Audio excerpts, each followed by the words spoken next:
প্রথমে বলেছে যে আমরা অনেকগুলি প্রশ্ন করবো, জবাব দিবেন, তারপরে আপনি বক্তব্য রাখবেন। তো প্রশ্ন করলো ফ্রি স্টাইল, যে প্রশ্ন করলো জবাব দিতে থাকলাম। এক আরব প্রশ্ন করলেন যে আপনি পৃথিবীর বহু দেশ ঘুরলেন বলে শুনলাম, পৃথিবীতে ইসলামের পূর্ণাঙ্গ রূপ এখন আর কোথাও নাই। কোথাও আছে আধা, কোথাও আছে 12 আনা, কোথাও আছে 10 আনা, কোথাও আছে 4 আনা, কোন জায়গায় মোটেও নাই। ইসলামের পূর্ণাঙ্গ ইসলাম, কোরআনের পূর্ণাঙ্গ আইন পৃথিবীতে কোথায় সর্বপ্রথম কায়েম হবে বলে আপনি মনে করেন? আমি তার জবাবে কি বলেছি জানেন? আমি জবাব দিলাম, হাজার হাজার লোক সেই হলের মধ্যে ছিলেন। আমি জবাবে বললাম, গোটা পৃথিবী ঘুরে, এই পৃথিবীর বহু দেশ ঘুরে আমার যে রিডিং এবং অবজারভেশন, তাতে আমার মন বলে পৃথিবীতে আপনি ঠিকই বলেছেন, পৃথিবীতে কোথাও পূর্ণাঙ্গ ইসলাম নাই। 14 আনা, 12 আনা, 8 আনা এরকম আছে, পূর্ণাঙ্গ নাই। পূর্ণাঙ্গ ইসলাম পৃথিবীতে হবে ইনশাআল্লাহ। তবে যেখান থেকে শুরু হবে বলে আমার বিশ্বাস, সেটা আমার প্রিয় জন্মভূমি, 56,000 বর্গ মাইলের দেশ, আমার প্রিয় জন্মভূমি বাংলাদেশে সর্বপ্রথম কোরআনের রাজ কায়েম হবে ইনশাআল্লাহ।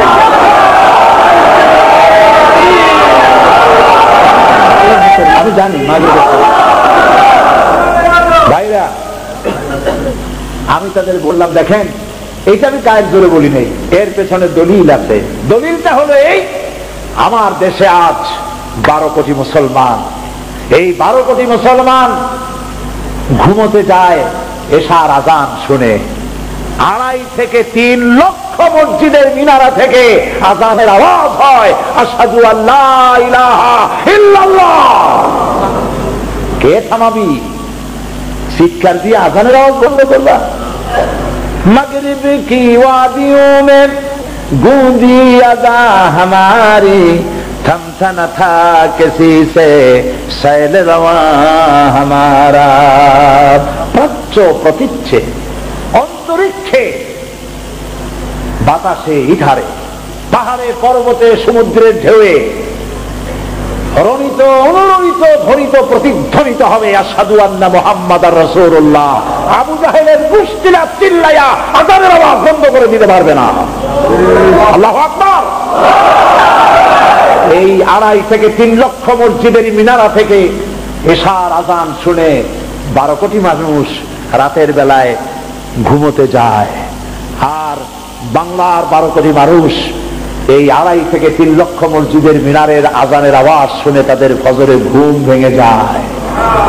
আমার মুসলমান বাংলাদেশে লক্ষ লক্ষ মাদ্রাসা মসজিদ বুকে ধারণ করে ধন্য বাংলার মাটি।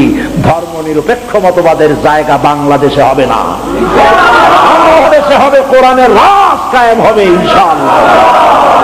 আমি বললাম, আমার নিজের চোখে দেখা, আমার নিজের চোখে দেখা, আমার বাংলার মানুষ, গরিব মানুষ, পরাটা গোস্ত দিয়া সকালবেলা নাস্তা হয় না। সকালবেলায় পান্তা ভাত, পেঁয়াজ, কাঁচামরিচ, কোন রকম পানি ভাত। মনে আছে না পান্তা ভাতের কথা আপনাদের? না আবার আপনারা কবেন জুনি আমাদের পান্তা ভাত খাওয়াই গেছে। কত যে জ্বালা। সকালবেলায় আমার চাষি পান্তা ভাত খাইয়া, তাও পেট ভরা না, সামান্য পান্তা ভাত খাইয়া কোমরে একটা গামছা বাঁধে, যেহেতু পেটে ক্ষুধা, পেট ভরে নাই। এরপরে গরু নিয়া, হাল নিয়া, লাঙ্গল নিয়ে মাঠে চাষ করতে যায়। আমার চোখে দেখা, বাংলার আনাচে কানাচে ঘুরি। আলহামদুলিল্লাহ, বাংলাদেশের এমন কোন উল্লেখযোগ্য জায়গা নাই যেখানে আমি যাইনি। আলহামদুলিল্লাহ, আল্লাহ নিচ্ছেন। আমার চোখে দেখা, আমার চাষি চাষ করে করে, হাতে ঘড়ি নাই, আকাশের দিকে তাকায় দেখে জোহরে রক্ত হয়ে গেছে। গরুগুলা দাঁড় করে রাখিয়া কাদা পানি দিয়ে কোন রকম উজু করিয়া কোমরের গামছাটা খুলিয়া মাথায় বান্ধিয়া আইলের উপরে দাঁড়াইয়া ক্ষুধার্ত চাষি আল্লাহর সিজদা দেয়। এই আমার বাংলাদেশ। চাষি, শ্রমিক, কৃষক, মেহনতি মানুষ, বাংলার এই অভুক্ত মানুষগুলি আল্লাহর সিজদা দেয়, নামাজ পড়ে। আমার বাংলাদেশেই ইসলামের জন্য এই পর্যন্ত 111 জন ইসলামী ছাত্র শিবিরের নেতা কর্মী শাহাদাতের নজরানা আল্লাহর দরবারে পেশ করে দিয়েছে। বাংলাদেশে কোরআনের রাজ কায়েম হবে ইনশাআল্লাহ। যারা বিরোধিতা করছো, 5 পাতা 6 পাতার পত্রিকাটা বাইর করিয়া সমান ইসলামের গায়ে দিতেছ, তোমাদের নাকের ডগার উপরে কালেমার পতাকা পথ পথ করে উঠবে ইনশাআল্লাহ।